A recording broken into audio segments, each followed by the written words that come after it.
দলীয় প্রতীক হিসেবে শাপলা নিয়ে এবার দ্বন্দ্বে জড়ালো নাগরিক ঐক্য ও জাতীয় নাগরিক পার্টি এনসিপি। একই দাবিতে দুটি দলই আবেদন করেছে নির্বাচন কমিশনে। এদিকে শাপলা দেশের জাতীয় প্রতীক হওয়ায় কোনো দলকে এই প্রতীক দেয়া কতটা যৌক্তিক তা নিয়ে প্রশ্ন তুলেছেন বিশ্লেষকরা। অন্তরা বিশ্বাসের রিপোর্ট।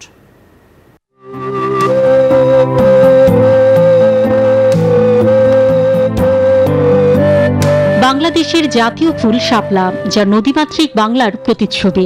শাপলাকেই দলীয় প্রতীক হিসেবে চায় জাতীয় নাগরিক পার্টি এনসিপি। তবে বেশ কিছুদিন ধরেই এই প্রতীক নিয়ে প্রচারণায় সরব এনসিপি। কেটলি ছেড়ে শাপলা প্রতীক চেয়ে 17 জন নির্বাচন কমিশনে আবেদন করেছে নাগরিক ঐক্য। নির্বাচন কমিশনের প্রতীক তালিকায় এবার শাপলা যুক্ত হতে পারে এমন গুঞ্জনে আগে থেকেই শাপলা চেয়ে বসে মাহমুদুর রহমান মান্নার এই দলটি। এর 5 দিন পর 22 জন দলের নিবন্ধন চেয়ে ইসিতে আবেদন করে এনসিপি।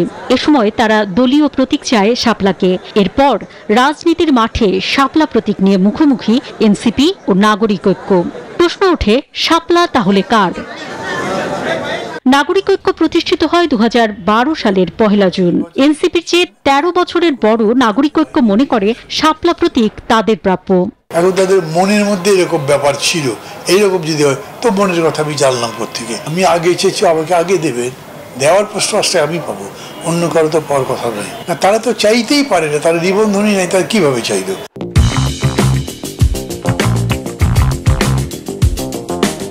আর এনসিপি আত্মপ্রকাশ করে গত 18 ফেব্রুয়ারি। তাদের প্রত্যাশা, তরুণ নেতৃত্বে গঠিত দল হিসেবে শাপলা প্রতীক তারাই পাবে।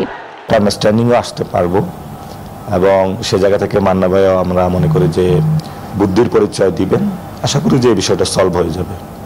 আমরা আসলে কোনো পলিটিক্যাল এই ধরনের কোনো ষড়যন্ত্রের অ্যাটলিস্ট মান্না ভাই থেকে দেখতে পাই না। অন্য কেউ এটা নিয়ে খেলতে পারে। নির্বাচন কমিশন একটি স্বাধীন প্রতিষ্ঠান হিসেবে তারা তাদের স্বাধীন সক্রিয় সত্তা এবং বিবেচনাবোধের জায়গা থেকে তারা প্রতীকের বিষয়ে তাদের সিদ্ধান্ত প্রদান করবেন।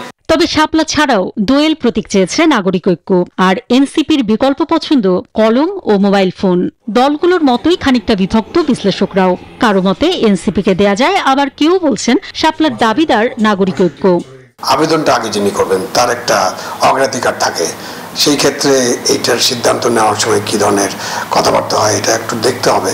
এবং এই ব্যাপারে নির্বাচন কমিশন স্বাধীন এবং তারা তাদের মতো করে সিদ্ধান্ত নেবেন। এর সাথে সরকারের কিছু করণীয় নেই।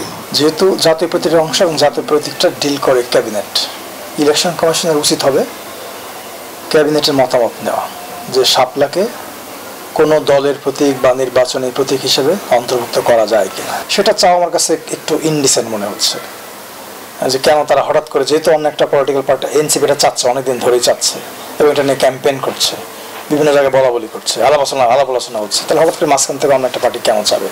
এদিকে বাংলাদেশের জাতীয় মনোগ্রামে শাপলা থাকায় তা কোনো দলকে প্রতীক হিসেবে আদৌ দেয়া যাবে কিনা তা নিয়েও আছে ঢের বিতর্ক। তো ওই আলোচনায় যখন যাই আমরা, তখন ধানের শিশু আমাদের জাতীয় প্রতীকে আছে, তো সেটা নিয়ে কথা হয়। অন্তরা বিশ্বাস, নিউজ 24, ঢাকা।